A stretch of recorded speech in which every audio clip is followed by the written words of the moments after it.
ৰূপায়ণ হোৱাটো স্বাভাৱিক, এইটো সময়টো লাগিবই, উপায় নাই এইটো। তথাপিও যিটো চুক্তি হৈছে ইয়াতে আদিবাসী যিমানখিনি সমস্যাবিলাক আছে গোটেইখিনি সমস্যাবিলাক লৈ চুক্তিটো সন্নিৱিষ্ট হৈ আছে। আৰু চুক্তিৰ দফা যদি ৰূপায়ণ হৈ যায় এইটো 99% আদিবাসীৰ সমস্যাবিলাক সমাধান হৈ যাব।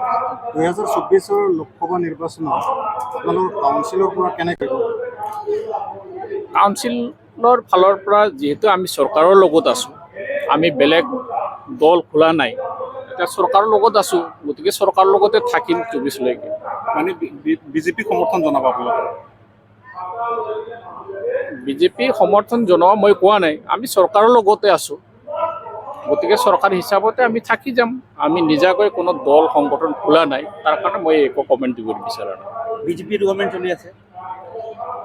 বিজেপি গভৰ্ণমেণ্টটো চলি আছে, এতিয়া বিজেপি গভৰ্ণমেণ্ট অসমতো চলিছে, দিল্লীতো চলিছে, এতিয়া জনগণও বিজেপি হৈয়ে থাকি আছে।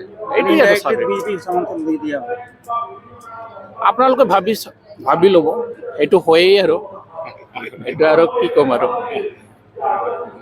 ঠিক আছে।